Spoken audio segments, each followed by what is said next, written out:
अस्सलाम वालेकुम, नमस्ते बाबा। उम्मीद तो ठीक हूँ तव्हां सब। अज पाण ॻाल्हि ॿोल कंदासीं बायो एनर्जेटिक्स चैप्टर दे टॉपिक फोटोसिंथेसिस मां बि लाइट रिएक्शन थी। कल पाण ॻाल्हि ॿोल करे आयासीं, जनरल इंट्रोडक्शन करे आयासीं बायो एनर्जेटिक्स जो। गॾोगॾु पाण ॻाल्हि ॿोल करे आयासीं पंहिंजो लाइट एंड डार्क रिएक्शन ते थोरो थोरो ॻाल्हि ॿोल करे आयासीं, जनरल ओवरव्यू ॾेई आयासीं फोटोसिंथेसिस जो। अॼु पाण सिर्फ़ु ॻाल्हि ॿोल कंदासीं लाइट रिएक्शन ते। अच्छा, असांजे चैप्टर 11 मां सभ खां ॾुखी टॉपिक इहे पंहिंजो लाइट रिएक्शन, उनखे असां सभ खां सवले करण जी कोशिशि कंदासीं त हिनखे कॉम्प्रिहेंसिव तरीक़े सां ऐं बहितर अंदाज़ में सम्झी सघूं। ठीकु आहे बेटा। सो कुझु ॻाल्हियूं जेके कल्ह रखी विया हुआसीं उनखे जस्ट रिपीट करे था वञूं। जेकॾहिं असीं ॻाल्हि ॿोल था करियूं त हीउ ॿूटो आहे, प्लांट आहे, उनजो ग्रीन पार्ट में लीव्स आहिनि जेके फोटोसिंथेसिस कनि था। लीव्स खां सवाइ बि जेकॾहिं के ब्रांचिस वग़ैरह ग्रीन आहिनि, क्लोरोफ्लस आहिनि, त उहे बि फोटोसिंथेटिक थी सघनि थियूं। उनजे अंदरि ही सेल्स आहिनि जिनमें फोटोसिंथेसिस थींदी आहे। यादि रहणु घुरिजे त कहिड़ा सेल्स फोटोसिंथेसिस कंदा आहिनि। हिकिड़ा आहिनि पैरेनकाइमा मेनली, ऐं समटाइम्स कोलेनकाइमा बि आहिनि जेके फोटोसिंथेसिस कंदा आहिनि। इहा ॻाल्हि ॿोल बि कल्ह असां करे आया हुआसीं। अच्छा, बाक़ी मैरिस्मेटिक सेल्स जेके आहिनि उहे नॉन क्लोरोफ्लस आहिनि, फोटोसिंथेसिस न कंदा। गॾोगॾु स्किलेनकाइमा मेजोरिटी ते डेड थी वेंदा आहिनि, उहे फोटोसिंथेसिस न कंदा। फोटोसिंथेसिस जो मेन कमु जेको आहे उहो पैरेनकाइमेटस सेल्स जो आहे। सम हाउ कोलेनकाइमेटस सेल्स बि कुझु अहिड़ा आहिनि जेके फोटोसिंथेसिस में पार्ट प्ले कंदा आहिनि। सेल जे इंटरनल पार्ट्स में वञूं त हीअ असांजी क्लोरोप्लास्ट आहे जेके असां वधीक चिटो करे रखियो आहे। क्लोरोप्लास्ट उहा ऑर्गेनली आहे जेका क्लोरोफिल कंटेन करे थी, फोटोसिस्टम्स कंटेन करे थी, ऐं ॿिया कैरियर प्रोटीन्स मौजूदु आहिनि, हिन में मालिक्यूल्स मौजूदु आहिनि जेके फोटोसिंथेसिस खे रन कनि था। हिन जी स्ट्रक्चर खे अॻु में बि ॻाल्हि ॿोल करे आया आहियूं, पर थोरो वरी रिपीट करे था वञूं। हीअ हिन जी आउटर मेम्ब्रेन आहे। पाण बार बार ॻाल्हि कई आहे त जेको क्लोरोप्लास्ट आहे उहा डबल मेम्ब्रेन बाउंड ऑर्गेनली आहे। हीअ हिन जी इनर मेम्ब्रेन आहे। दिस इज इनर मेम्ब्रेन, अंदरी मेम्ब्रेन। अच्छा, इन्हनि ॿिन्ही मेम्ब्रेन जे विच में जेका विथी आहे उनखे असीं इंटर मेम्ब्रेन स्पेस चवंदा आहियूं। That is inter membrane space, माना इहो ॿिन्ही मेम्ब्रेन जे विच वारी विथी। अच्छा, बाक़ी हाणे जेको अंदरी मेम्ब्रेन जे अंदरि जेको हिन में लिक्विड पार्ट पियो आहे उन लिक्विड कंटेंट खे असीं चवंदा आहियूं यमा माना stroma. So that is called stroma, जेको लिक्विड पार्ट आहे हिन जो। This is stroma. ठीकु आहे। अच्छा, हाणे ही जेके डिस्क लाइक स्ट्रक्चर्स हिन में पयूं आहिनि, जेके तव्हां ॾिसी सघो था, इन्हनि खे असीं चवंदा आहियूं थैलेक्वाइड्स। ऐं थैलेक्वाइड जे पूरे कंपार्टमेंट खे असीं चवंदा आहियूं ग्रेनम। ठीकु आहे। हाणे जेको पूरो कंपार्टमेंट आहे जंहिंमें 1 2 इलाही माना 10 खां 15 हूंदा आहिनि, समटाइम्स हिन खां वधीक थी सघनि था, पर ज़्यादातर 10 to 15 इन रेंज में हिकिड़ी डिस्क लाइक स्ट्रक्चर्स हिक ॿिए जे मथां अरेंज हूंदियूं आहिनि। असीं हिनखे चवंदा आहियूं granum, singular granum, plural grana. अच्छा, इन ग्रेनम जे अंदरि जेके डिस्क लाइक स्ट्रक्चर्स आहिनि त इंडिविजुअल डिस्क लाइक स्ट्रक्चर खे असीं चवंदा आहियूं this is called thylakoid or thylakoid. So असीं हिनखे थैलेक्वाइड चऊं था। So this is thylakoid structure and that's granum. हाणे थैलेक्वाइड जी मेम्ब्रेन खे असां थोरो ज़ूम करे ॿाहिरि रखियो आहे त जीअं असां हुनजे अंदरि मॉलिक्यूल्स जी अरेंजमेंट खे थोरो सम्झी सघूं। अच्छा, हिकिड़े हवाले सां ॾिठो वञे त तव्हां चवंदो सर ही आउटर मेम्ब्रेन बि थी वई, इनर मेम्ब्रेन बि थी वई, त पोइ हीअ कहिड़ी मेम्ब्रेन आहे? It simply looks like a third membrane. हा, बेसिकली इहा जेका इनर मेम्ब्रेन आहे न उनजी इन्वेजिनेशन आहे, त इहा इनर मेम्ब्रेन ई आहे। अच्छा, ही 2 मेम्ब्रेन कोन्हनि, ही जेका असां ठाहिया आहे न इहा सेल मेम्ब्रेन वांगुरु ई मेम्ब्रेन आहे। पाण खे ख़बर आहे त सेल मेम्ब्रेन फास्फोलिपिड बायलेयर हूंदी आहे, त भाई मथियूं लेयर ही हेठियूं लेयर थी बायलेयर आहे, इहा सिंगल मेम्ब्रेन आहे। पर जहिड़ो कर इहा हिकिड़ी अलॻि सां मेम्ब्रेन आहे। जेकॾहिं असीं हिन जे आउटर मेम्ब्रेन ऐं इनर मेम्ब्रेन खां सवाइ कंहिं थर्ड मेम्ब्रेन जी ॻाल्हि करियूं जेका हिन में मौजूदु आहे त उहा थैलेक्वाइड मेम्ब्रेन आहे। असीं जेको बार बार लफ़्ज़ इस्तेमालु कंदा आहियूं न thylakoid membrane, it's simply a third membrane. पर असां हिनखे 3 मेम्ब्रेन बाउंड ऑर्गेनली कोन चवंदा आहियूं। बाउंड में 2 ई आहिनि, पर अंदरि जेका इन्वेजिनेशन ऐं फ्लेटेड जेके मेम्ब्रेन्स असांजी मौजूदु, it's another membrane, third membrane. This is called thylakoid membrane. So this one is the thylakoid membrane. इन थैलेक्वाइड मेम्ब्रेन जो कुझु टुकड़ो असां हितां खणी करे फर्ज़ कयो त हिन पीस खे असां हितां कढी थोरो ज़ूम करे रखियो आहे त जीअं हुन में मॉलिक्यूल्स जी अरेंजमेंट खे सम्झी सघूं त कहिड़ी कहिड़ी शयूं मौजूदु अथसि कीअं न अथसि। हाणे फर्ज़ कयो त हीअ मेम्ब्रेन आहे, हीअ सॼी इन में मुख़्तलिफ़ मॉलिक्यूल्स अरेंज आहिनि। हाणे इहो जेको अंदरि तरफ़ पासो आहे इहो आहे हिन जो, माना असीं चऊंसि त खणी ल्यूमेन। छा जो ल्यूमेन? थैलेक्वाइड जो। ल्यूमेन छा खे चइबो आहे, का बि जेका ईअं सम्झो का सर्कुलर शइ आहे या को हॉलो स्पेस आहे कंहिं शइ जे अंदरि त उनखे ल्यूमेन चइबो आहे। जे कमिरो आहे न भितियुनि खे छॾे करे विच ते स्पेस आहे त ल्यूमेन आहे। असांजो इंटेस्टाइन आहे न उनखे कटींदो त ॿाहिरां टिशू हूंदो, विच ते खाल हूंदो, त दैट इज़ ल्यूमेन। त हीअ हिनजो ल्यूमेन आहे, त हीअ हिनजो ल्यूमिनार साइड आहे। किथे बि ल्यूमिनार साइड अचे त माना ल्यूमेन वारो अंदरी पासो। अच्छा, हीअ जेको ॿाहिरि तरफ़ आहे इहो जीअं त स्ट्रोमा वारे पासे ॾे आहे, हिन जे ॿाहिरां जेको फ्लूइड हूंदो आहे हुनखे स्ट्रोमा चइबो आहे। अच्छा, थैलेक्वाइड जे इंटरनल कंटेंट खे ल्यूमिनर साइड वारे कंटेंट खे असीं स्ट्रोमा न चवंदा आहियूं। इहो हिनजो मैट्रिक्स आहे या हिनजो कंटेंट आहे, पर इहो स्ट्रोमा कोन्हे। त ॿाहिरे वारे पासे खे असां छा चयोसीं, स्ट्रोमल साइड। हीअ थी वियो असांजो ल्यूमिनर साइड, त हिनखे असां स्ट्रोमल साइड कंसीडर कंदासीं। ओके, हाणे हीअ जेको अंदरी वारो पासो आहे इहो हाइड्रोजन रिच हूंदो आहे। इहो छो आहे, थोरो हिन प्रोसेस खे अॻिते हलायूं त पोइ हिनजी जस्टिफिकेशन ॾींदासीं त अंदरि एॾा सारा जेके हाइड्रोजन आहिनि छाजे करे आहिनि ऐं कहिड़ो ग्रेडियंट कीअं थो पैदा थिए, हिनखे पोइ डिस्कस कंदासीं। अच्छा, हाणे हिन जे अंदरि जेको हीउ पूरो पाथवे आहे इन में असां वटि 4 मेजर शयूं आहिनि। थोरो असां पंहिंजी किताब खे फॉलो कंदा हलंदासीं। सर जेकॾहिं कैमरा खे न कंदव, असां हिन में डिस्कस कंदासीं हिकिड़ो PS2 माना फोटो सिस्टम 2, ॿियो डिस्कस कंदासीं PS1 यानी फोटो सिस्टम 1, ॿियो डिस्कस कंदासीं साइटोक्रोम B-F कॉम्प्लेक्स, ऐं ॿियो डिस्कस कंदासीं ATP सिंथेस। गॾोगॾु कुझु कैरियर मॉलिक्यूल्स विच में मौजूदु आहिनि, प्लास्टोसाइनिन, प्लास्टोकाइनिन एक्सेट्रा। त 4 मेजर फैमिलीज़ आहिनि मॉलिक्यूल्स जूं, या असांजा कॉम्प्लेक्सिस आहिनि, 4 कॉम्प्लेक्सिस, ऐं उन कॉम्प्लेक्सिस सां गॾोगॾु ॿिया असां वटि कैरियर मॉलिक्यूल्स आहिनि। सो अचोसि हाणे जेको सभिनी खां पहिरीं असां ठाहियो आहे that is called PS2 photo system 2। हाणे फोटो सिस्टम 2 केतिरी वारी एनर्जी ट्रैप कंदो आहे, इहो वेरिएबल एनर्जी ट्रैप कंदो आहे, पर हिनजो जेको रिएक्शन सेंटर आहे उहो 680 नैनोमीटर जी लाइट ट्रैप कंदो आहे। हाणे थोरो हिन ते ॻाल्हि ॿोल कंदा वञो। सर जेकॾहिं कैमरा खे रहण ईंदा त असांखे थोरी हेल्प थी पवंदी। हाणे ॾिसो हीअ मुख़्तलिफ़ मॉलिक्यूल्स आहिनि। हाणे इहो हिकिड़ो मुख़्तलिफ़ मॉलिक्यूल्स जो क्लस्टर आहे। इन क्लस्टर जे अंदरि इलाही सारा मॉलिक्यूल्स आहिनि। ठीकु आहे, उन्हनि मॉलिक्यूल्स जे अंदरि मां हिकिड़ो रेड स्पॉटेड हिकिड़ो रखां थो त जीअं थोरो ॿियनि खां वेरिएबल करे सघिजे। हाणे हीअ जेको सॼो क्लस्टर आहे सोलर प्लेट वांगुरु, असां हिनखे चवंदा आहियूं antenna complex. This whole structure, हीअ जेका स्ट्रक्चर आहे रैंडम, असां हिनखे चयोसीं this is called antenna complex. इहा एंटीना कॉम्प्लेक्स छा आहे, इहा काफ़ी सारनि मॉलिक्यूल्स जो क्लस्टर आहे। तक़रीबन हिन में को 250 to 400 मॉलिक्यूल्स अचनि था। कुझु जॻह ते इहा डेटा 230 to 400 जी आहे, माना वेरिएबल बुक्स में असांखे इहा वेरिएबल डेटा मिले थी 230 to 400, ऐं किथे किथे वरी असां वटि 250 to 400 मॉलिक्यूल्स जो हिकिड़ो क्लस्टर हुजे थी। जी बाबा, त हीअ एंटीना कॉम्प्लेक्स आहे जंहिंमें तक़रीबन 250 to 400 मॉलिक्यूल्स मौजूदु हुजनि था। किथे किथे लिखियल आहे 230 to 400। ठीकु आहे, हाणे हिन में इलाही सारा मॉलिक्यूल्स मौजूदु आहिनि। अच्छा, हाणे इहे जेके मॉलिक्यूल्स मौजूदु आहिनि, छा इहे थैलेक्वाइड मेम्ब्रेन में थ्रू आउट डिस्ट्रीब्यूटेड आहिनि या कुझु जॻहनि ते, जावा कुझु जॻहनि ते। जीअं मिसाल तौरु हिते PS सिस्टम 2 वटि, PS सिस्टम 1 वटि। अच्छा, जीअं त इहे इन सॼी मेम्ब्रेन में लोकलाइज़ आहिनि त उन्हनि रीजन्स में, उन्हनि एरियाज़ में जिते ही मौजूदु हूंदा आहिनि, असीं उनखे क्वांटासोम्स बि चवंदा आहियूं। क्वांटासोम बेसिकली इन थैलेक्वाइड मेम्ब्रेन जो उहो रीजन हूंदो आहे, उहो एरिया हूंदो आहे जंहिं एरिया में ये क्लोरोफिल मॉलिक्यूल्स कंसंट्रेटेड आहिनि या मौजूदु आहिनि। त असीं इन्हनि एरियाज़ खे समहाउ दीज आर कॉल्ड क्वांटासोम्स, असां हिनखे क्वांटासोम्स चवंदा आहियूं। सो वापसि आयासीं, ही माना 250 to 400 मॉलिक्यूल जो क्लस्टर आहे। छा हिन में सभ जो सभु क्लोरोफिल ए जा मॉलिक्यूल्सनि जा बि न, थोरो पाण तकलीफ़ करे हेॾाईंदासीं। सर न अचिजो। हाणे हीअ रहियो असां वटि क्लोरोफिल ए, इहो बि हिन में मौजूदु आहे। क्लोरोफिल बी, इहो बि मौजूदु आहे। क्लोरोफिल सी, इहो सिर्फ़ु एल्जी में थींदो आहे, प्लांट्स में कोन्हे। क्लोरोफिल डी, इहो बि एल्जी में थींदो आहे। जेकॾहिं असां हिननि ॿिनि शयुनि खे हटायूंसि, माना क्लोरोफिल सी ऐं डी खे, त हिननि ॿिन्ही खे जेकॾहिं माइनस कयोसीं त हीअ असांजे एल्जी जी कंपोज़िशन में मौजूदु आहिनि। प्लांट में कहिड़ा थींदा आहिनि ॿ, क्लोरोफिल ए ऐं क्लोरोफिल बी।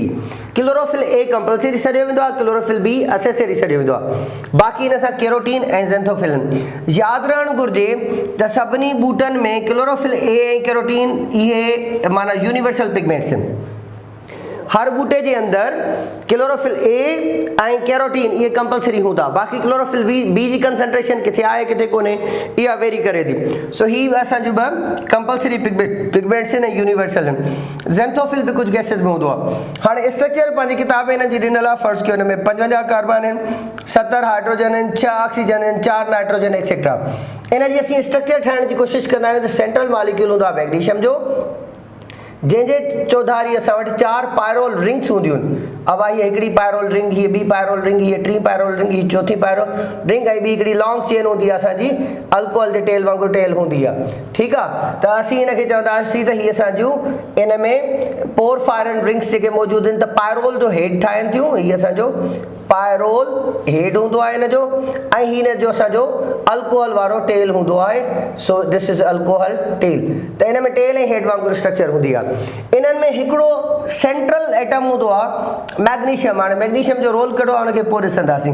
सिंपली इलेक्ट्रॉन खे बूस्टअप हितां ई कंदो आहे, माना जेके इलेक्ट्रॉन्स हिन मां बूस्टअप थींदा आहिनि 2 इलेक्ट्रॉन्स, उहे केरु कंदो आहे, उहो मैग्नीशियम कंदो आहे। ओके, हाणे इन्हनि में बाक़ी शयूं त जहिड़ो करे स्ट्रक्चर सभिनी में साॻी आहे, chlorophyll A B C D इन्हनि ताईं। वेरिएबिलिटी किथे आहे? वेरिएबिलिटी मौजूदु आहे हिन जे नंबर ऑफ कार्बन्स में। कार्बन्स में फ़र्क़ु घटि ई आहे, सभिनी में ही 55 55 55, जस्ट हिन में 54 आहे। अच्छा, तव्हां क्लोरोफिल बी ऐं क्लोरोफिल डी जी स्ट्रक्चर ॾिसंदा सेम आहे। C55 C54 जस्ट हिकिड़े कार्बन जो फ़र्क़ु थियो। Hydrogen 72, hydrogen 70।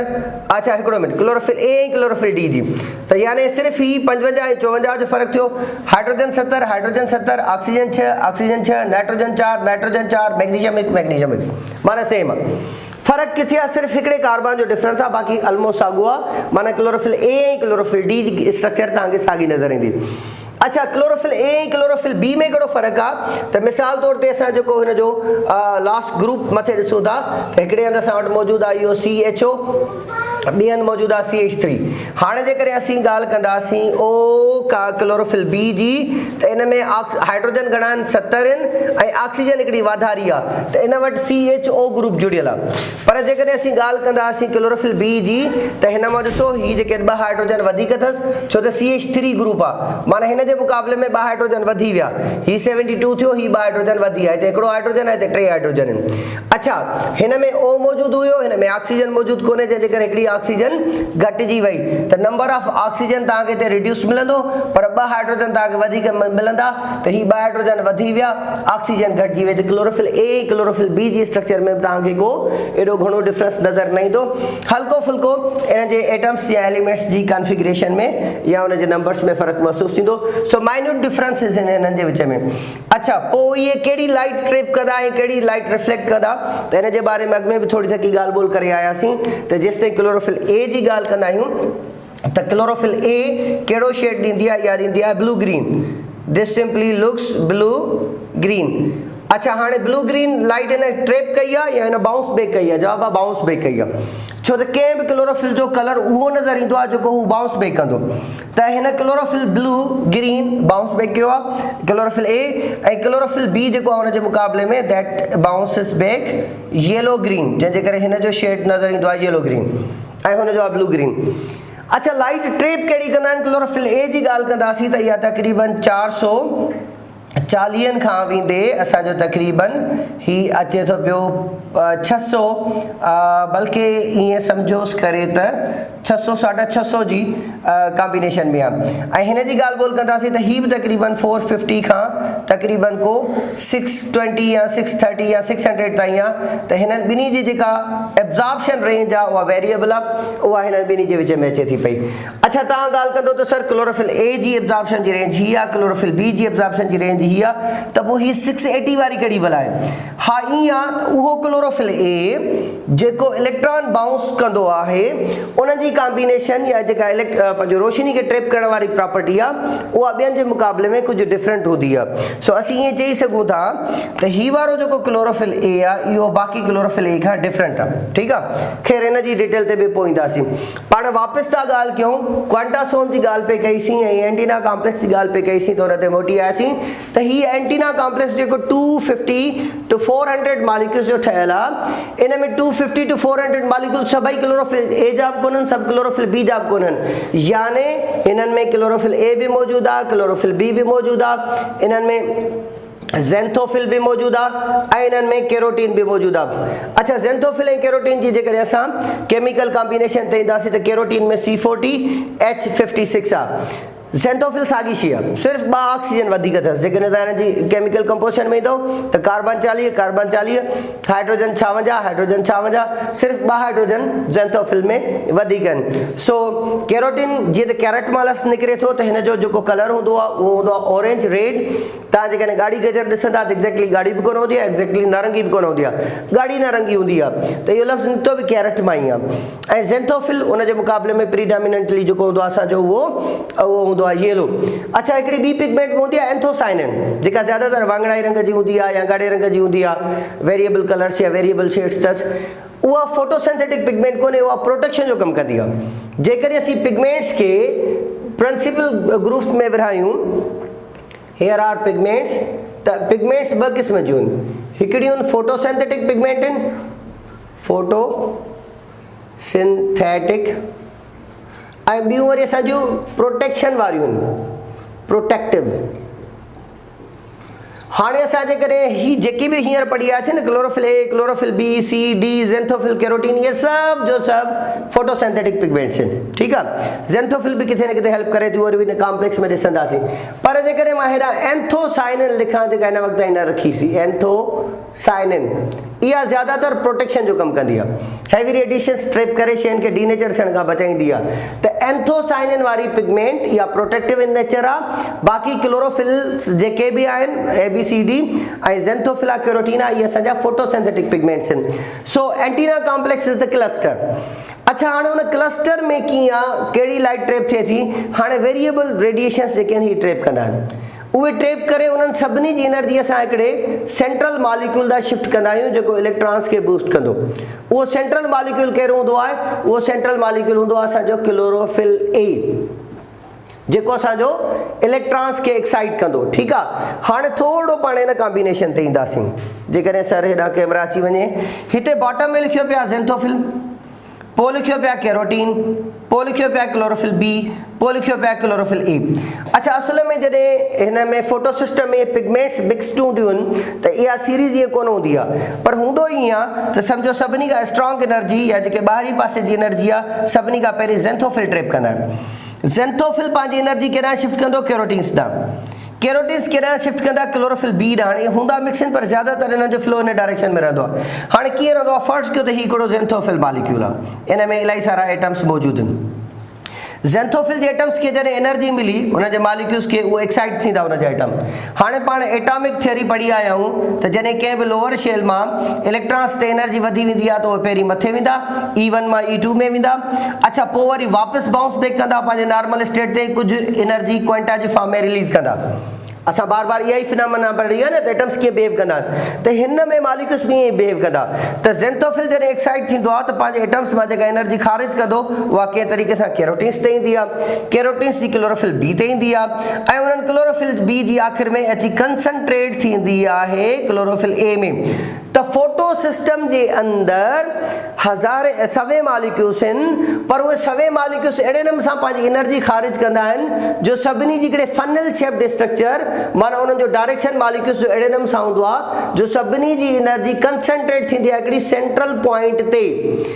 उहो सेंट्रल पॉइंट सर्बो आहे रिएक्शन सेंटर। हाणे अचूं था असां हुनजे असुल ॻाल्हि ते, जेका सॼी ॻाल्हि जोड़ीसीं त इहा सेंट्रल आहे छा, इनखे नालो ॾिनोसीं रिएक्शन सेंटर। ओके, हाणे इहो जेको रिएक्शन सेंटर आहे उहो सभिनी मॉलिक्यूल्स जी एनर्जी एब्जॉर्ब थो करे।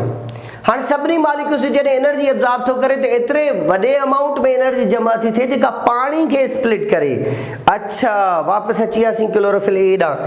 हिननि सभिनी मॉलिक्यूल्स जी एनर्जी जमा थी हिकिड़े सेंट्रल मॉलिक्यूल ते पहुती, जंहिंखे रिएक्शन सेंटर चयोसीं। उहो छा थो करे? रिएक्शन सेंटर हिन H2O खे ब्रेक कंदो। जेकॾहिं असां हिन जा 2 मॉलिक्यूल्स खयांसीं त असांखे 4 हाइड्रोजन जा आयन्स मिलिया ऐं असांखे प्लस में मिलियो O2। ओके माना पानी टुटी वियो।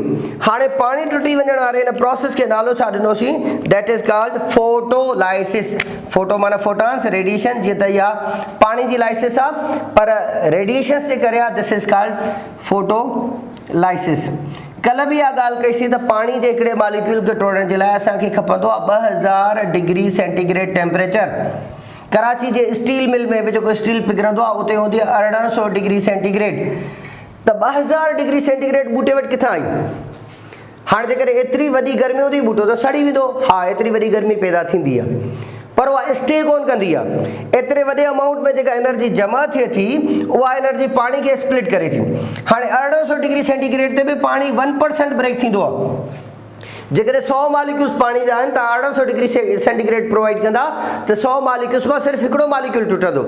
बूटे वटि एतिरी एनर्जी कीअं थी अचे? सॼी एंटीना कॉम्प्लेक्स जी फिनोमेना आहे। त इहा एंटीना कॉम्प्लेक्स कीअं एॾे वॾे अमाउंट में एनर्जी खे कंसंट्रेट करे इन क्लोरोफिल ए ते थी आणे। अच्छा ही वारो जेको रिएक्शन सेंटर जो क्लोरोफिल आहे इहो बाक़ी क्लोरोफिल खां डिफरेंट इन करे बि आहे त हिन सां गॾु कुझु ॿियूं शयूं बि मिलियल आहिनि। कहिड़ियूं? Water splitting complex. अब आहे वाटर स्प्लिटिंग जी। ॿी जेका हिन सां गॾु शइ आहे उहा आहे असांजी वाटर स्प्लिटिंग कॉम्प्लेक्स। गॾोगॾु हिन में मैग्नीज़ असांजो छा चइजे मैग्नीज़ क्लस्टर बि मौजूदु आहे। यानी इहो जेको रिएक्शन सेंटर आहे इहो 3 शयुनि ते मुश्तमिल थी वियो। इन रिएक्शन सेंटर में मौजूदु आहे क्लोरोफिल ए, इन रिएक्शन सेंटर में मौजूदु आहे वाटर स्प्लिटिंग कॉम्प्लेक्स, इन में मौजूदु आहे मैग्नीज़ क्लस्टर। हाणे अचोसि हिन जी फिनोमेना ॾिसूं था। जेको क्लोरोफिल ए आहे इन जो जेको ही मैग्नीशियम वारो एटम आहे जॾहिं एॾी वॾी गर्मी अची हिते जमा थींदी त हीउ एक्साइट थींदो। अच्छा वरी वापसि था कयूं, रिपीट था कयूं ॻाल्हि खे। कहिड़ी खे? अच्छा आमतौर ते छा थींदो आहे, इहा ॻाल्हि रिपीट कंदा हलूं त ही इलेक्ट्रॉन लोअर लेवल खां बाउंस करे मथे वेंदा वरी वापसि अची वेंदा आहिनि, एनर्जी ॿाहिरि कढंदा आहिनि। पर हिन मैग्नीशियम वटि एतिरे लार्ज क्वांटिटी में एनर्जी ईंदी जो हिन जा इलेक्ट्रॉन लोअर लेवल मां मथे जंप कंदा, वापसि अचण जे बजाय मोलाई पंहिंजो ऑर्बिट ई छॾे वेंदा, निकिरी वेंदा, एक्साइट थी वेंदा। माना एतिरी एनर्जी जमा थी आहे जो 2 इलेक्ट्रॉन बूस्टअप थींदा। हाणे ही जेके 2 इलेक्ट्रॉन जंप कनि था पिया इहे कंहिंजा इलेक्ट्रॉन्स आहिनि? इहे क्लोरोफिल ए जा इलेक्ट्रॉन्स आहिनि। यादि रखो इहो MCQ ईंदो आहे त जेके हिन सॼे पाथवे में इलेक्ट्रॉन्स माना मूव कंदा आहिनि उहे कंहिंजा इलेक्ट्रॉन हूंदा आहिनि? उहे क्लोरोफिल ए जा हूंदा आहिनि। हिते हिकिड़ी कंफ्यूजन हूंदी आहे त इहे पाणी जा हूंदा आहिनि। ॾिसो पाणी रिप्लेस कंदो, असुल में इलेक्ट्रॉन्स कंहिंजा आहिनि? क्लोरोफिल ए जा। हाणे जॾहिं इहे तव्हां उॾामी विया त इहा एक्साइटेड स्टेट पंहिंजो पाण खे कीअं नॉर्मलाइज़ करे त उहा पाणी खे टोड़ींदी। पाणी खे टोड़े करे 2 इलेक्ट्रॉन हिन खां वापसि वठी वठंदी। यानी त इहो रिप्लेनिशेबल जो प्रोसेस थियो। क्लोरोफिल ए पंहिंजा इलेक्ट्रॉन्स बूस्टअप किया ऐं पाणी खां पंहिंजा इलेक्ट्रॉन्स वठी वठा। पर वंस वरी जॾहिं हिन वटि अची विया त इहे इलेक्ट्रॉन हिन जा थी विया। वरी नेक्स्ट रन में ही वरी इलेक्ट्रॉन बूस्टअप कंदो, वरी पाणी खां वठंदो। त इहो जेको फोटोलाइसिस जो प्रोसेस आहे न इहो बार बार इलेक्ट्रॉन जे वापसि वठण जो प्रोसेस आहे। त क्लोरोफिल ए पंहिंजा 2 इलेक्ट्रॉन मथे उछलींदो। मथे उछलींदो त हिकिड़ो ॿियो मॉलिक्यूल पियो आहे जंहिंजो नालो आहे प्राइमरी एक्सेप्टर, यानी जेको सभिनी खां पहिरीं इलेक्ट्रॉन्स एक्सेप्ट करे थो। उहो उन मॉलिक्यूल जो नालो आहे फियोफाइटिन, दैट इज़ फियोफाइटिन। इहो हिकिड़ी माना क्लोरोफिल। अच्छा दिलचस्प ॻाल्हि, इहो जेको फियोफाइटिन आहे पाण मॉडिफाइड क्लोरोफिल ए आहे। ठीकु आहे, उन में रुगो कुझु मैग्नीज़ कोन अथसि ऐं कुझु ॿियूं वेरिएशन्स अथसि। त इहो जेको फियोफाइटिन आहे इहा पाण बि क्लोरोफिल ई आहे ऐं इहा पाण प्राइमरी एक्सेप्टर आहे। फियोफाइटिन, फियो लफ़्ज़ जी माना हूंदी आहे सांझी, शाम जो टाइम। शाम जे टाइम ते जेके ग्रीन प्लांट्स आहिनि उहे ग्रीन ब्लैक नज़र अचणु लॻंदा आहिनि, माना ग्रीनरी हूंदी आहे, गॾो गॾु ब्लैकिश थींदा वेंदा आहिनि। त इहो जेको सांझीअ रंगो सुरमाई रंग पैदा थींदो आहे न, साए ऐं कारे जो मिक्सचर, त फियो जी माना बि इहा ई आहे। छो त इहा जेका क्लोरोफिल आहे इहा ग्रीन नज़र न ईंदी आहे, इहा सुरमाई साई नज़र ईंदी आहे, जंहिंजे करे असां हिन जो नालो फियोफाइटिन रखियो आहे। सो इहो आहे प्राइमरी एक्सेप्टर। हाणे इलेक्ट्रॉन इहो रिसीव करण खां पोइ अॻिते छा कंदो? इहो बूस्टअप कंदो, इलेक्ट्रॉन मोकिलींदो, फॉरवर्ड कंदो प्लास्टोक्वाइनिन ॾे। अच्छा हाणे हिकिड़ी ॻाल्हि ॿी ॿुधो, ही फोटो सिस्टम जॾहिं इलेक्ट्रॉन्स खे प्राइमरी एक्सेप्टर ॾे मोकिलींदो आहे त उन वक़्तु हिकिड़ो हाइड्रोजन आयन ॿाहिरां खां अंदरि ईंदो आहे। हाइड्रोजन जी अंदरि तरफ़ एंट्री 3 जॻहियुनि ते थींदी। हिकिड़ी थींदी PS2 वटि, ॿी थींदी साइटोक्रोम वटि ऐं टी थींदी आहे पंहिंजो केॾा वियो NADP वटि। NADP ते जॾहिं फॉरवर्ड थींदो आहे त टिनि जॻहियुनि ते हाइड्रोजन्स अंदरि ईंदा आहिनि। त पहिरें मरहले में ही इलेक्ट्रॉन बूस्टअप थिया ऐं अॻिते फॉरवर्ड थिया ऐं हिकिड़ो हाइड्रोजन आयन अंदरि अची वियो, प्रोटॉन अंदरि अची वियो हाइड्रोजन जो। अंदरि हाइड्रोजन जी कंसंट्रेशन हूअं ई वधीक हूंदी आहे ॿाहिरि जे मुक़ाबले में, ऐं वरी रहंदो हाइड्रोजन अंदरि अची वियो। इलेक्ट्रॉन किथे पहुता आहिनि? प्राइमरी एक्सेप्टर वटि। प्राइमरी एक्सेप्टर खां जंप करे केॾांहुं वेंदा? प्लास्टोक्वाइनिन। हाणे प्लास्टोक्वाइनिन ते अचूं त इट्स अ लिपिड। ही हिकिड़ो लिपिड मॉलिक्यूल आहे। असीं इहो आइसोप्रीनोइड्स पढ़ियासीं न लिपिड में, यादि कजो C5H8 वारी स्ट्रक्चर। ही बेसिकली आइसोप्रीनोइड आहे। अब ही आइसोप्रीनोइड लिपिड आहे। अच्छा, हिन में छा मौजूदु हूंदो आहे? इहो लिपिड आहे पर इहो फीरियस कंटेनिंग आहे, आयरन कंटेनिंग आहे। So it's a lipid, it's a ferrous containing iron containing lipid आहे। ऐं इहो आहे छा? इहो इलेक्ट्रॉन कैरियर आहे। अच्छा, इहो प्लास्टोक्वाइनिन वरी पंहिंजा इलेक्ट्रॉन अॻिते मोकिलींदो साइटोक्रोम ॾे। हाणे साइटोक्रोम वरी कहिड़ी शइ आहे? हाणे हिन में साइटोक्रोम हिकिड़ो त B6 हूंदो आहे, साइटोक्रोम जा इलाही सारा टाइप्स आहिनि, ऐं ॿियो F हूंदो आहे। त असां हिनखे चवंदा आहियूं साइटोक्रोम BF कॉम्प्लेक्स। अच्छा, साइटोक्रोम BF कॉम्प्लेक्स पाण कहिड़ी शइ आहे? It's a protein. ही हिकिड़े क़िस्म जा प्रोटीन्स आहिनि। माना पहिरीं असांजो लिपिड मॉलिक्यूल हो, उन खां पोइ असीं प्रोटीन मॉलिक्यूल ते अची वियासीं। अच्छा, दिलचस्प ॻाल्हि इहो आहे त ही बि फीरियस कंटेनिंग ई आहे, आयरन कंटेनिंग आहे। यानी असांजो पहिरीं मॉलिक्यूल बि फीरियस कंटेनिंग हुयो, असांजो सेकंड वारो मॉलिक्यूल बि फीरियस यानी आयरन कंटेनिंग आहे। अच्छा, उन खां पोइ छा थींदो त इहो साइटोक्रोम पंहिंजा इलेक्ट्रॉन बाउंस कंदो केॾांहुं नेक्स्ट मॉलिक्यूल जा जेको आहे प्लास्टोसाइनिन। अच्छा, पर साॻी ॻाल्हि जॾहिं प्लास्टोसाइनिन जा इलेक्ट्रॉन बाउंस कंदो आहे उन वक़्तु हाइड्रोजन जा आयन यानी त प्रोटॉन अंदरि तरफ़ ईंदा। अब हीअ हिकिड़ी ॿी एंट्री पढ़ीसीं प्रोटीन जी, पंहिंजो प्रोटॉन जी, यानी हाइड्रोजन जी। हिकिड़ा हाइड्रोजन PS2 वटि इन थिया, ॿिया साइटोक्रोम वटि इन थिया। अच्छा, साइटोक्रोम खां पोइ आयासीं प्लास्टोसाइनिन ॾांहुं। अच्छा, प्लास्टोसाइनिन पाण कहिड़ी फिनोमिना आहे? It's again protein. ही बि प्रोटीन मॉलिक्यूल आहे, पर ही कपरस कंटेनिंग आहे, कापर कंटेनिंग आहे। ही आयरन कंटेनिंग न आहे। यानी प्लास्टोसाइनिन, साइनिन जी माना ब्लू हूंदी आहे ऐं ही ब्लूइश नज़र ईंदो आहे ऐं हीअ प्रोटीन आहे। ठीकु आहे, पाण हिनखे चयोसीं त हीअ प्रोटीन आहे, कापर कंटेनिंग आहे। इलेक्ट्रॉन कैरियर्स में इहो वेंदो। मिसाल तौरु जीअं असांजो प्लास्टोक्वाइनिन इलेक्ट्रॉन कैरियर आहे, साइटोक्रोम कॉम्प्लेक्स आहे। कॉम्प्लेक्स में असीं 4 कॉम्प्लेक्स शुरू में ई डिस्कस करे आयासीं त PS2 आहे, PS1 आहे, साइटोक्रोम आहे ऐं ATP सिंथेज आहे। बाक़ी जेके आहिनि, जे प्लास्टोक्वाइनिन आहे इलेक्ट्रॉन कैरियर आहे ऐं असांजो प्लास्टोसाइनिन आहे इलेक्ट्रॉन कैरियर आहे। अच्छा, जहिड़े नमूने सां लाइट PS2 खे टकराए पई ऐं उहा एक्साइट थी ऐं उन्हनि सॼी जी एनर्जी रिएक्शन सेंटर ॾे वई, सेम फिनोमिना हिते बि आहे PS1 में बि। थोरी ॻाल्हि कंदा हलूं। अब मैकेनिज्म में पहिरीं PS2 पोइ PS1, ईअं छो? इन जी वज़ाहत केरु ॾींदो? माना थियणु त ईअं घुरिजे त ही पहिरीं आहे त PS1 हुजे हा न, ऐं हूअ बाद में थी अचे त उहो PS2 हुजे हा न। इहा इन करे छो त डिस्कवर जेका आहे न पहिरीं हूअ थी बाद वारी।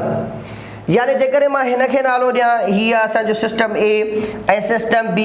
सिंपली आहे से त system B was discovered earlier and system A was discovered later.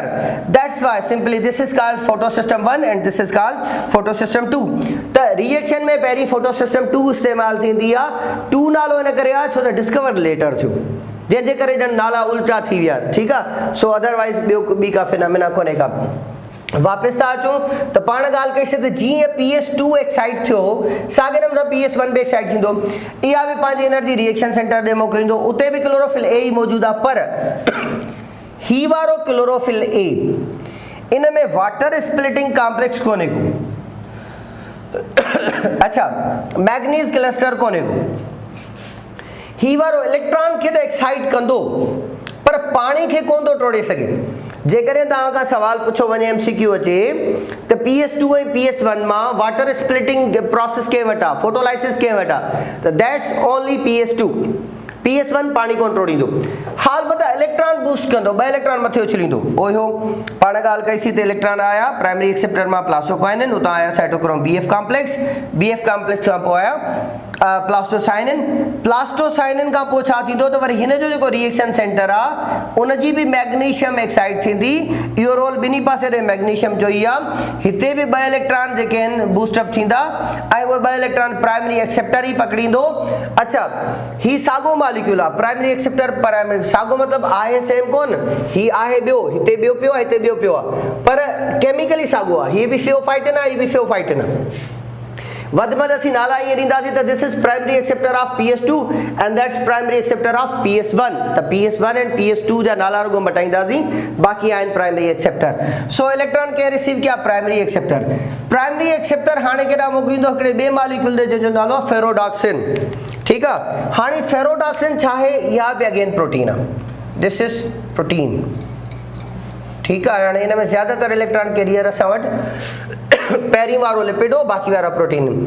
अच्छा ही भी आयरन कंटेनिंग आहे, पर ही आयरन सल्फर, हू सिर्फ़ आयरन कंटेन कनि पिया, जंहिंजे करे असां फीरियस कंटेनिंग चयोसीं पे। ही कापर कंटेनिंग हो, ही आयरन सल्फर कंटेनिंग आहे, यानी हिन में आयरन भी मौजूद आहे ऐं सल्फर भी मौजूद आहे। फेरोडॉक्सिन नालो इन करे ॾिनो आहे छो त हिन में फीरियस भी मौजूद आहिनि ऐं ऑक्सीजन ऑक्साइड्स भी मौजूद अथसि। ठीकु आहे, उन करे असां हिनखे फीरियस ऑक्साइड जे बिहाफ ते हिनखे फेरोडॉक्सिन नालो ॾिनो वियो आहे। सो हीअ प्रोटीन आहे।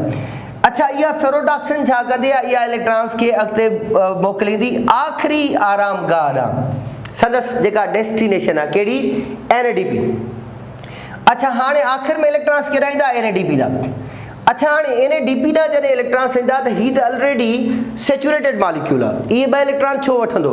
इहे ॿ इलेक्ट्रॉन ईअं वठंदो आहे त इहो ॿ हाइड्रोजन पाण सां गॾु रिसीव कंदो। सो हिन में ही H+ ऐं वरी हिकिड़ो ॿियो H+, ॿ हाइड्रोजन हिन में एड थींदा। ॿ हाइड्रोजन जॾहिं हिन में एड थींदा त दिस बिकम्स NADPH2। हाणे इहो NADP मां NADPH2 थी वियो। ॿ हाइड्रोजन आयन्स हिन में मिली आहे त हिकिड़ो इलेक्ट्रॉन हिन हाइड्रोजन एक्सरसाइज कयो, जस्टिफाई कयो, सॉरी माफ़ कजो, ॿियो इलेक्ट्रॉन हिन जस्टिफाई कयो। त ॿ इलेक्ट्रॉन जॾहिं जस्टिफाई थी विया त इहो आख़िरी हिन जी जेका डेस्टिनेशन उहा आई त पोइ इहो छा थींदो त NADP तां निकिरी वेंदो, छो त इहो थी वियो रिड्यूस्ड। अब इहो रिड्यूस थियो, आखिर में कंहिंजी रिडक्शन थी? NADPH जी। सो NADPH जी रिडक्शन कईसीं। अच्छा इन खां पहिरीं जॾहिं असां अचूंसि हिन ते पाणी जे टुटण वारे प्रोसेस ते, त इहो कहिड़ो प्रोसेस हो? इहो हुयो ऑक्सीडेशन जो प्रोसेस। त हिते पियो थिए रिडक्शन जो प्रोसेस, हिते थियो हुयो ऑक्सीडेशन जो प्रोसेस। त इन हवाले सां ही ऑक्सीडेशन रिडक्शन ॿई प्रोसेस थी वञे। सो वरी वापसि सां रिपीट कयूं, आख़िर में NADPH चवंदो, पोइ NADPH पंहिंजी प्लेस हटाए वेंदो, इहो त रिलीज़ थी वेंदो। रिड्यूस थियण खां पोइ वरी हिकिड़ो NADP ॿियो एड थींदो, वरी पूरो प्रोसेस रिपीट थींदो, वरी इहो ॿ इलेक्ट्रॉन वठंदो ऐं ॿाहिरि निकिरंदो। पर हाणे सवाल इहो आहे त इहे हाइड्रोजन ॿ हिन सां मिल रहा आहे के? हिते हिकिड़ो एंजाइम इस्तेमालु थींदो आहे, हीउ लिखियो पियो आहे FNR, माना फेरोडॉक्सिन NADPH रिडक्टेज। हिते हिकिड़ो एंजाइम हुजेसि, किथे हुजेसि? ओही, यानी फेरोडॉक्सिन ऐं NADPH जे विच में हिते एंजाइम मौजूदु आहे या इहो रिएक्ट कराईंदो आहे। इहो जेको असांजो FNR आहे, जंहिंखे असां फेरोडॉक्सिन NADP रिडक्टेज एंजाइम चवंदा आहियूं, त इहो FNR जेको आहे रिडक्शन कराईंदो हिन प्रोसेस जी ऐं NADPH रिडक्शन थींदी। हाणे जो आख़िरी ॻाल्हि बोलंदा, सभु प्रोसेस पंहिंजे पंहिंजे प्रोसेस में थी विया। हाणे इहो आहे त अंदरि तरफ़ हाइड्रोजन जी कंसंट्रेशन ॾाढी वॾी। अच्छा 3 हाइड्रोजन जी करे थी, जॾहिं PS1 खां इलेक्ट्रॉन अॻिते बूस्टअप थींदा आहिनि या अॻिते बाउंस थींदा आहिनि त हिकिड़ो 3 हाइड्रोजन वेंटर थींदो आहे।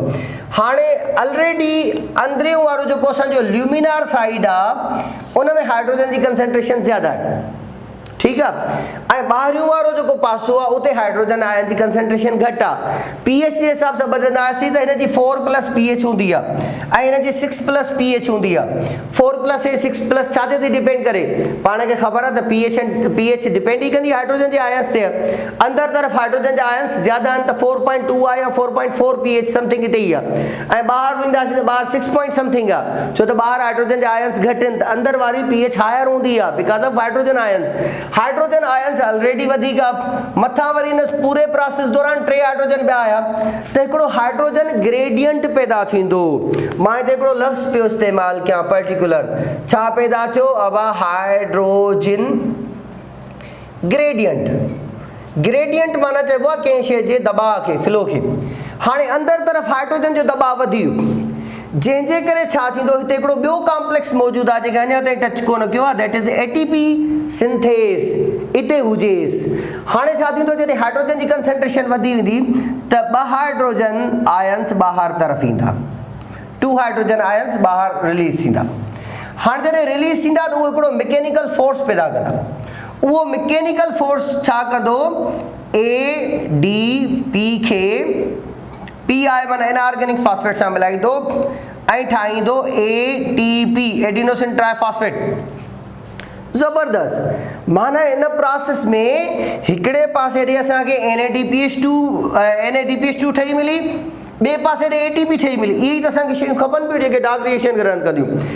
ATP खे कंहिं ठाहियो, ओ इन ATP सिंथेस इन कॉम्प्लेक्स छो ठाही, छो त अंदरि हाइड्रोजन जी कंसंट्रेशन वधी हुई, यानी हाइड्रोजन ग्रेडियंट वधी वियो। हाइड्रोजन ग्रेडियंट छो वधी वियो, छो त इहो जेको पूरो असांजो साइटोक्रोम पाथवे आहे, इहो जेको इलेक्ट्रॉन ट्रांसपोर्ट पाथवे आहे, इहो इलेक्ट्रॉन ट्रांसपोर्ट पाथवे मुख़्तलिफ़ प्रोसेसिस मां हाइड्रोजन खे अंदर तरफ़ खणी आयो। हाइड्रोजन के अंदर तरफ खड़ी आयो तो हाइड्रोजन ग्रेडियंट वधी वियो। हाइड्रोजन ग्रेडियंट वधी वियो तो हाइड्रोजन ॿाहिरि तरफ ईंदा। हाइड्रोजन ॿाहिरि वेंदा त हिकिड़ो मैकेनिकल फोर्स पैदा कंदा। उहो जेको फोर्स आहे हाइड्रोजन वारो, उहो एडीपी खे पीआई सां मिलाए थो त ठही एटीपी। हाणे हिकिड़ो नंढड़ो सवाल, इहा जेका एटीपी जी फॉर्मेशन आहे, इहा फोटोफॉस्फोराइलेशन आहे या ऑक्सीडेटिव फॉस्फोराइलेशन आहे? सिंपली रुगो नंढड़ो जुमिलो हिते इस्तेमालु कंदो वञा त फोटोसिंथेसिस दौरान जेतिरा बि एटीपी ठहंदा आहिनि असीं उन्हनि खे फोटोफॉस्फोराइलेशन चवंदा आहियूं, ऐं रेस्पिरेशन दौरान जेके बि पैदा थींदा आहिनि असां उन्हनि खे ऑक्सीडेटिव फॉस्फोराइलेशन चवंदा आहियूं। त दिस इज सिंपली फोटोफॉस्फोराइलेशन। अच्छा, इहो हाणे साइक्लिक आहे या नॉन साइक्लिक आहे? फ़िलहाल मां नई शइ छेड़नि कोन पे चाहिए, पर थोरो हवालो ॾियां थो, पोइ हिनखे डिटेल में पोइ था ॾिसूं। हीअ नॉन साइक्लिक ही छो त पाण हिन पूरे पाथवे में किथे बि बाउंस बैक वारी फिनोमिना कोन कई आहे, जंहिंजे करे असां हिनखे लीनियर फॉस्फोराइलेशन बि चवंदा आहियूं ऐं असां हिनखे नॉन साइक्लिक फोटोफॉस्फोराइलेशन बि चवंदा आहियूं। साइक्लिक हिन खां पोइ डिस्कस कंदासीं। थोरो हवालो ॾेई वञा। साइक्लिक ईअं हूंदो आहे त हीउ जेको फेरोटॉक्सिन आहे, फेरोटॉक्सिन खां इलेक्ट्रॉन्स वापसि बाउंस बैक कंदा आहिनि साइटोक्रोम ॾांहुं, ऐं साइटोक्रोम खां पोइ वरी वापसि अॻिते ईंदा आहिनि। त उन वक़्तु छा थींदो आहे त हाइड्रोजन जी कंसंट्रेशन वधी वञण जे करे इलेक्ट्रॉन्स ॿाहिरि ईंदा, वरी बि एटीपी हिते ई ठहंदी आहे, पर इहा तॾहिं ठही आहे जॾहिं इलेक्ट्रॉन वापसि बाउंस बैक कनि था। त जॾहिं वापसि बाउंस बैक कंदा त थींदी साइक्लिक, अॻिते हलिया वेंदा त थींदी नॉन साइक्लिक, जंहिंखे चयोसीं लीनियर। पाण हिन वक़्तु ताईं डिस्कस कईसीं लीनियर। त इन सॼे प्रोसेस दौरान असांखे छा छा मिलियो? इन सॼे प्रोसेस दौरान पाणी स्प्लिट थियो, सनलाइट इस्तेमाल थी, आख़िर में एटीपी ठहियो, हिकिड़ो एटीपी ठहियो ऐं हिकिड़ो NADPH ठहियो। ऐं इहो जेको एटीपी NADPH ठहियो आहे इहो वरी डार्क रिएक्शन में इस्तेमालु थींदो। सो बेटा ओवरऑल ॻाल्हि ॿोली आहे त पाण लाइट रिएक्शन में पिगमेंट्स खे बि डिस्कस करे वियासीं, फोटो एंटीना कॉम्प्लेक्स जी बि डिटेल स्ट्रक्चर थी वई, क्लोरोप्लास्ट बि गॾो गॾु डिस्कस थी वियो, ऐं इन सां गॾो गॾु क्लोरोप्लास्ट में कहिड़ी कहिड़ी पिगमेंट्स किथे किथे मौजूदु आहिनि। ऐं ॿियो जेको तव्हां अप्रेस ऐं नॉन अप्रेस रीजन जी ॻाल्हि ॿोल किथे कंदा आहियो त जॾहिं असीं अप्रेस रीजन जी ॻाल्हि कंदा आहियूं त उहे शयूं जेके ल्यूमिनार साइड ते अंदरि तरफ़ आहिनि उहे अप्रेस्ड आहिनि। ऐं जेकॾहिं तव्हां ॻाल्हि कंदा आहियो अहिड़नि कॉम्प्लेक्सिस जी जेके ॿाहिरि तरफ़ आहिनि ऐं उहे स्ट्रोमल साइड ते आहिनि त असीं उन्हनि खे नॉन अप्रेस चवंदा आहियूं। त अप्रेस ऐं नॉन अप्रेस रीजन्स बि मौजूदु आहिनि हिते, ऐं हिन में मुख़्तलिफ़ पाथवेस मौजूदु आहिनि। उन्हनि में जेके आहिनि पाथवे हिकिड़ो ई आहे पर मुख़्तलिफ़ मॉलिक्यूल्स मौजूदु आहिनि। उन में असां वटि 4 मेजर कॉम्प्लेक्सिस हुया, PS2, PS1, cytochrome BF complex ऐं ATP सिंथेस। ॿिया असांजा कैरियर मॉलिक्यूल्स आहे जंहिंमें प्लास्टोक्वाइनिन हो, प्लास्टोसाइनिन हो, फेरोडॉक्सिन आहे। फर्स्ट वारो असांजो लिपिड हुयो, बाक़ी वारा असांजा प्रोटीन आहे। लिपिड असांजो आयरन कंटेनिंग आहे, सेकंड वारो PC असांजो कॉपर कंटेनिंग आहे, ऐं साइटोक्रोम पाण बि आयरन कंटेनिंग आहे, ऐं फेरोडॉक्सिन असांजो आयरन सल्फर कंटेनिंग हुयो। So this is the process. बाक़ी साइक्लिक ऐं नॉन साइक्लिक खे डिस्कस कंदासीं, ऐं पोइ वरी डिफरेंट प्लांट्स जा जेके टाइप्स आहिनि इन फोटोसिंथेसिस जे बिहाफ ते असीं उन्हनि खे डिस्कस कंदासीं। So thank U. This is all about light reaction. बाक़ी लाइट रिएक्शन जो थोरो टुकड़ो रहे थो, हुनखे समअप कयूं था। जी बाबा, बाक़ी जेको टुकड़ो थोरो रहियो असांजो साइक्लिक ऐं नॉन साइक्लिक फोटोफॉस्फोराइलेशन जो, उनखे डील था कयूं। पहिरीं ॻाल्हि त फोटोफॉस्फोराइलेशन आहे छा? फॉस्फोराइलेशन लफ़्ज़ जी माना हूंदी आहे कंहिं बि शइ सां फॉस्फोरस एड थिए। मिसाल तौर ते ही ADP एडिनोसिन डाइफॉस्फेट आहे, इन में PI इनऑर्गेनिक फॉस्फेट मिलायोसीं त ठही वियो ATP एडिनोसिन ट्राइफॉस्फेट। हाणे जीअं त इन सां फॉस्फोरस एड थियो, this is called phosphorylation. Phosphorylation sugar जी भी थींदी आहे, जेकॾहिं फ्रक्टोज में फॉस्फोरस मिली वई त फ्रक्टोज 6 फॉस्फेट थी वियो, लाइक दिस। सो फॉस्फोराइलेशन बोले तो फॉस्फोरस जो एड थियणु, पर ड्यूरिंग फोटोसिंथेसिस तो थिए त दिस इज कॉल्ड फोटोफॉस्फोराइलेशन। इन में का डिफिकल्टी कोन्हे का। हाणे इन में ॿ मैकेनिज्म्स माना थियनि था पिया। हिकिड़ो आहे असांजो non cyclic photophosphorylation, Avvai photophosphorylation, ऐं ॿियो आहे असां वटि साइक्लिक फोटोफॉस्फोराइलेशन। ठीक है, इहो असांजा थी विया ॿ प्रोसेसिस। हाणे थोरो फिनोमिना रिपीट करे वञूं। अब हीअ असांजो PS2 जेको असांजो कॉम्प्लेक्स 2 हुयो, हिन मां इलेक्ट्रॉन बूस्टअप थिया घणा, 2 इलेक्ट्रॉन केॾां विया प्राइमरी एक्सेप्टर ॾे, उतां विया प्लास्टोकाइनिन ॾे, उतां विया साइटोक्रोम BF कॉम्प्लेक्स ॾे, उतां विया प्लास्टोसाइनिन ॾे।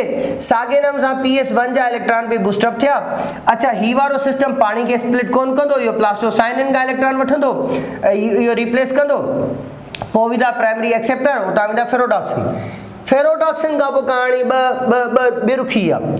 जेकॾहिं इहे इलेक्ट्रॉन फॉरवर्ड थिया अॻिते ऐं NADPH2 ठही, त गॾोगॾु छा थींदो त हू जेको असांजो ATP सिंथेस वारो चैनल हुयो, जेको प्रोटीन हुयो, उहो हाइड्रोजन जा आयन्स ॿाहिरि कढे पियो, त उन ग्रेडियंट जे करे जेका ADP सां PI मिली करे ATP ठहे पई, त उहा कॾहिं ठही आहे? उहा तॾहिं ठही आहे जॾहिं इलेक्ट्रॉन बाउंस बैक न आहिनि थिया, इलेक्ट्रॉन सिधा सिधा अॻिते विया आहिनि, माना लीनियर छा फोटोफॉस्फोराइलेशन, जंहिंखे असां नॉन साइक्लिक बि चयोसीं। अच्छा, हाणे हीअ जेका ADP ऐं PI मिलिया ATP ठही, त इहा असांजी कीमो ऑस्मोसिस चइबी आहे। छो त सर्टेन केमिकल्स जे फोर्स जे करे, ऑस्मोसिस जे करे जेका एनर्जी जनरेट थी, उन एनर्जी हिन ATP खे ठाहियो आहे। त इन जे लाइ असां हिकिड़ो स्पेसिफिक लफ़्ज़ कीमो ऑस्मोसिस ATP सिंथेस लफ़्ज़ इस्तेमालु कंदा आहियूं, सिंथेसिस।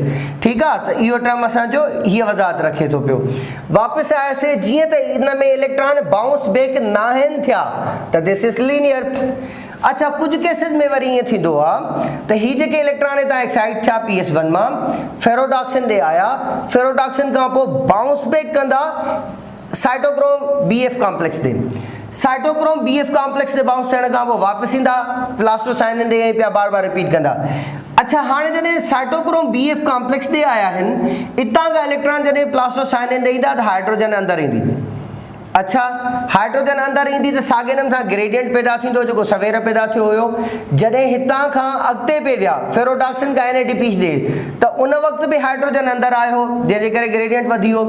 अच्छा, हाणे हाइड्रोजन जे ग्रेडियंट वधण जी फिनोमिना आहे। जेकॾहिं ही अॻिते थो फॉरवर्ड थिए हिन तरफ़, त बि ग्रेडियंट वधे थो ऐं ATP ठहे थी, ATP हिकिड़ी थी ठहे।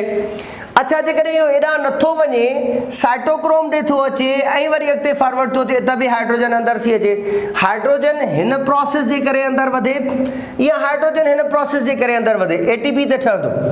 हाणे ॿिन्ही सूरतुनि में ATP ठहंदो। जेकॾहिं अॻिते इलेक्ट्रॉन्स विया ATP ठही त थियो नॉन साइक्लिक, पर जेकॾहिं इलेक्ट्रॉन वापसि बाउंस बैक कनि था ऐं हाइड्रोजन जी कंसंट्रेशन वधे थी ऐं ATP ठहे थी, त दैट इज़ कॉल्ड साइक्लिक। माना साइक्लिक वारी फिनोमिना बि इहा ई आहे, नॉन साइक्लिक वारी बि फिनोमिना इहा ई आहे। सॼो हाइड्रोजन जी फिनोमिना आहे, सॼो कीमो ऑस्मोसिस, माना साइक्लिक भी कीमो ऑस्मोसिस आ त नॉन साइक्लिक भी कीमो ऑस्मोसिस आ। बिनी में इस्तेमाल एटीपी सिंथेस ही थींदो।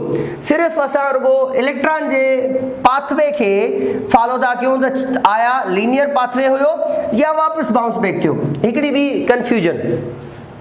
अक्सर बार सवाल कंदा आहिनि त सर पोइ इहो जेको नॉन साइक्लिक ऐं साइक्लिक पाथवे आहे उहो छा साॻे सिस्टम में साॻी थैलेकॉइड मेम्ब्रेन में या अलॻि में आहे, या पर्टिकुलर क्लोरोप्लास्ट में साइक्लिक आहे पर्टिकुलर में नॉन साइक्लिक आहे, अहिड़ी का ॻाल्हि कोन्हे का। इहो साॻियो ई सिस्टम ॿई कम करे सघे थो। असल में छा करणो हूंदो आहे त हिननि खे रेशियो बैलेंस करणो हूंदो आहे प्लांट्स खे NADPH2 जो ऐं ATP जो। मिसाल तौर ते असां जॾहिं वेंदासीं उन में डार्क रिएक्शन में, त डार्क रिएक्शन जे प्रोसेस में तक़रीबन के 18 ATP इस्तेमालु थींदा आहिनि ऐं के तक़रीबन 12 NADPH इस्तेमालु थींदा आहिनि। ATP जो तइदाद NADPH खां वधीक इस्तेमालु थींदो आहे। हाणे जेकॾहिं हर प्रोसेस में हिकिड़ो NADPH ऐं हिकिड़ो ATP ठहे त ATP ऐं NADPH बैलेंस कोन बीहंदो, जंहिंजे करे ॿूटा छा कंदा आहिनि ATP ऐं NADPH खे बैलेंस करण जे लाइ हीउ जेको साइक्लिक पाथवे आहे उहो नॉन साइक्लिक उहो बि रन थींदो आहे, पर समटाइम्स नॉन साइक्लिक पाथवे जे विच में ई साइक्लिक थींदो आहे। फर्ज़ करियो त जेकॾहिं 12 असांजा लीनियर पाथवे थिया आहिनि त उन में वरी असां इन में जहिड़ो कर 6 साइक्लिक पाथवे वाधारा कयासीं, 12 ते 6। जेकॾहिं 12 लीनियर पाथवेज़ सां विच में 6 असां वाधारा साइक्लिक पाथवे रन करे वियासीं त 6 ATP वधीक ठही आहे, 6 ATP वधीक ठही आहे त ATP ठहिया 18 NADPH ठहिया 12। सो चवण जो मतिलबु आहे इहो साॻियो ई पाथवे हूंदो आहे जेको नॉन साइक्लिक बि थींदो आहे ऐं समटाइम्स साइक्लिक बि थींदो आहे। अच्छा, कुझु ऑर्गेनिज़म्स में सिर्फ़ु PS1 मौजूदु आहे त उन्हनि जे इन प्रोसेस में घटि NADPH न ठहंदो, पोइ NADPH ठहण जा कुझु ॿिया सोर्सिस बि आहिनि जितां NADPH ठहंदो आहे, त उते जेकॾहिं सिर्फ़ु PS1 हूंदो जीअं सर्टेन बैक्टीरिया ऐं कुझु ॿियनि ऑर्गेनिज़म में आहे त उन्हनि में इहो पाथवे बार बार ATP ठाहींदो, NADPH न ठाहींदो, पोइ NADPH ॿियनि सोर्सिस मां ठहंदी आहे ऐं फोटोसिंथेसिस थींदो आहे। So this is all about light reaction of photosynthesis. Hopefully तव्हां सां ॿिए लेक्चर में मिलंदासीं जंहिंमें असीं वरी डार्क रिएक्शन ऐं कुझु ॿियूं टॉपिक्स डिस्कस कंदासीं। Thank you so much. वेंदे बाबा आख़िरी ॻाल्हि त जेकॾहिं अॼु जी महिनत तव्हांखे वणी आहे, सर मोहम्मद ज़मान चांडियो साहिब जे यूट्यूब चैनल ते ही पहिरियों लेक्चर हो मुंहिंजो, सो यकीनन तव्हां ताईं पहुतो हूंदो। जेकॾहिं तव्हांखे ॻाल्हि वणी आहे, ॻाल्हि सम्झ में आई आहे त प्लीज़ हिकिड़ी रिक्वेस्ट तव्हां सभिनी ॿारनि खे ऐं सभिनी दोस्तनि खे त सर जो चैनल ज़रूरु सब्सक्राइब कयो ऐं हिनखे पंहिंजे दोस्तनि सां वंड कयो, माना शेयर कयो, लाइक कयो ऐं कमेंट कयो। सो इहा तव्हां सभिनी जे लाइ स्पेशल रिक्वेस्ट हूंदी। And thank U again. असां तव्हांजी ख़िदमत करियूं पिया, सर ज़मान साहब तव्हांजे लाइ महिनत करे थो, त एतिरी तकलीफ़ तव्हां सर जे लाइ करियो। Thank you so much.